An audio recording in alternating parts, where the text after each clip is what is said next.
Today we will study how to calculate shear stresses in beam. So we will solve this question. The cross section of beam is given and the beam is hollow. We can see that from the figure. And load is given.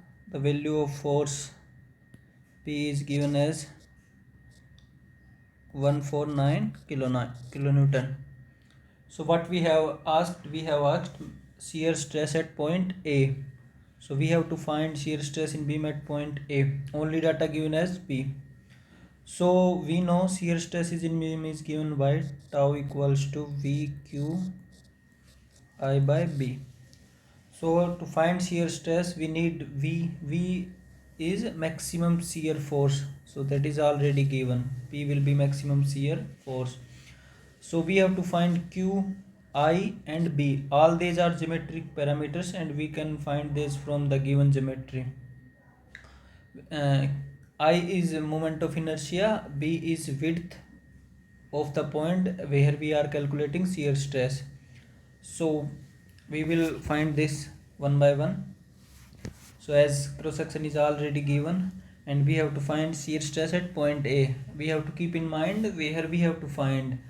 So the point where we have to find, take all area above or below. Above or below means if the point lies at middle we can take above area or below area, there is no difference.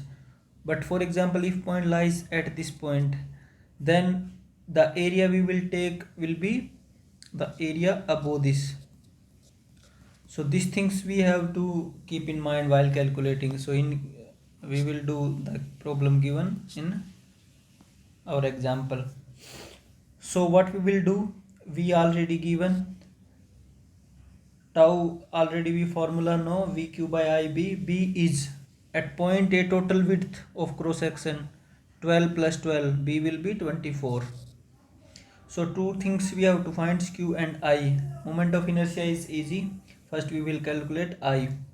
So cross section moment of inertia we know for rectangle moment of inertia given as BH cube by 12. Since it is a hollow cross section, so we can find moment of inertia outer minus inner. So for outer 80 into 80, 80 into 80 cube by 12 minus for inner dimension, this is 56 and this dimension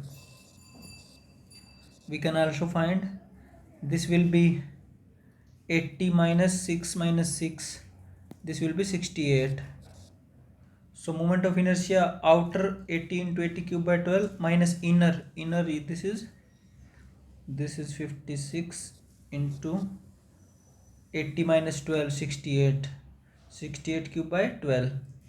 So the moment of inertia we have calculated. Now we have to find Q. So Q is A into Y.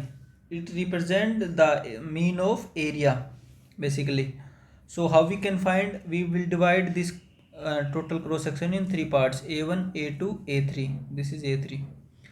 So for each section we find area and we will multiply it by its centroid. So for A1 for example, A1 will be 12 into this height. This height will be half of total 40. So A1 will be 12 into 40. We already know this is 12. So A1 will be 12 into 40. And centroid of A1 will lie at 20. Centroid of A1 will lie at 20.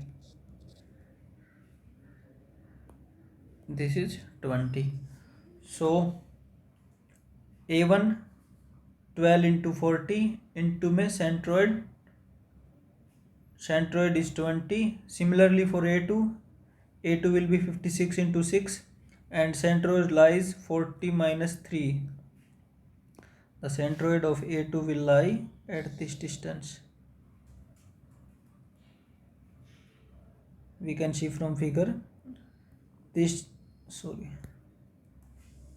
distance will be 37 because centroid of this will be 6 divided by 2 3 and from that axis the distance will be 37. So A2 6 into 56 into Y2 37. A3 Y3 will be same as A1 Y1 because it is similar area.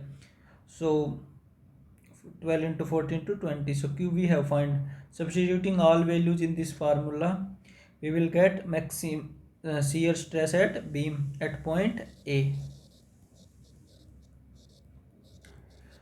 In similar way, we can find a shear stress at any point. Just we have I will be same because I we are calculating for entire cross section, so it won't change. The only thing that change will be B. B we have, if it is uniform area like from this point to this point, then B will remain same. If area is varying, then we will also change, and accordingly we have to find Q. Okay, thank you.